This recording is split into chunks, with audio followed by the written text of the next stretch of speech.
विद्यार्थ्यांवरती लाठीचार्ज देखील झालेला आहे. आपण देखील आता या विद्यार्थ्यांना पाठिंबा देण्यासाठी रस्त्यावर उतरलेला. मला असं वाटतं की आज ठाण्यामध्ये आम्ही हा विद्यार्थ्यांचं आंदोलन ठेवलेलं आहे. प्रचंड मोठ्या प्रमाणात ठाण्यातले तरुण विद्यार्थी इथे पोहोचलेले आहेत आणि मला असं वाटतं की एक वेळ होती की हे विद्यार्थी भारतीय जनता पक्षाचं मोदींचं सोशल मीडियावर प्रचार करायचे, परंतु आज एवढा तिरस्कार मोदींच्या बाबतीत या मुलांच्या मनात आहे की लहान लहान मुलं 17, 16, 18 वर्षाची मुलं येऊन काहीही बोलतायत.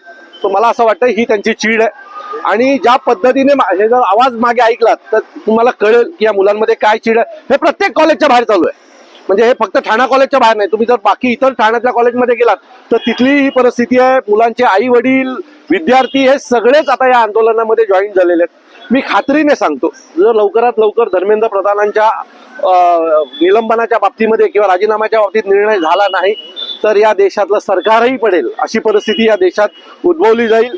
आज सन्माननीय राजसाहेबांनी आणि उद्धव साहेबांनी देखील 26 तारखेला मोर्चा जाहीर केलेला आहे विद्यार्थ्यांसाठी.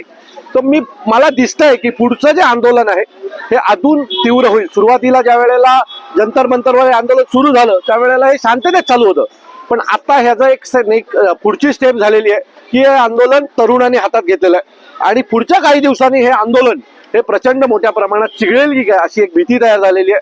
सो मला असं वाटतंय की मोदींनी तात्काळ धर्मेंद्र प्रधान यांचा राजीनामा घ्यावा, नाहीतर वेळ येईल की हे देश मोदींचा राजीनामा मागेल. पंतप्रधानांनी ट्विट देखील केलेलं आहे, जो कोण दोषी असेल त्याला कारवाई करण्यात येईल. आणि ह्या पंतप्रधानांनी जर त्यांच्या आधीची भाषणं ऐकली, सरकारमध्ये नव्हते त्यावेळेला हेच मंत्री लोकांचे राजीनामे मागत होते.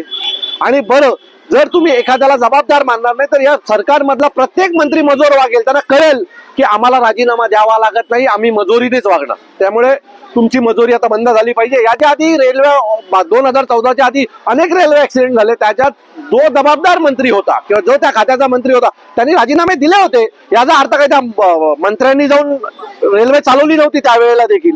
सो ती एक नैतिक जबाबदारी असते. जर सरकार यश घेत आहे तर अपयशही सरकारनेच घेतलं पाहिजे आणि जर अपयश सरकार घेणार नसेल तर ही जी झेंझीज आहेत ना हे त्यांना अपयश देईल, एवढं नक्की. दोन्ही ठाकरे बंधू एकत्र आलेले आहे, त्यामुळे मोर्चा कशा प्रकारचा असणार आहे ठाणे? मी तुम्हाला सांगतो की प्रचंड मोठा मोर्चा असेल. अपेक्षाच्या पलीकडे महाराष्ट्रातला सगळ्यात आतापर्यंतच्या इतिहासातला हा मोर्चा होईल याची मी तुम्हाला खात्री देतो. आणि या तरुणांना तुम्ही घाबरवण्याचा प्रयत्न करू नका, हे घाबरणारी पोरं नाहीत. काल त्या एका मुलीनं पोलिसांच्या व्हॅन समोर उभी राहिली आणि जेवढी पोरं त्या व्हॅन मध्ये होती त्या सगळ्यांना बाहेर सोडावं लागलं पोलिसांना.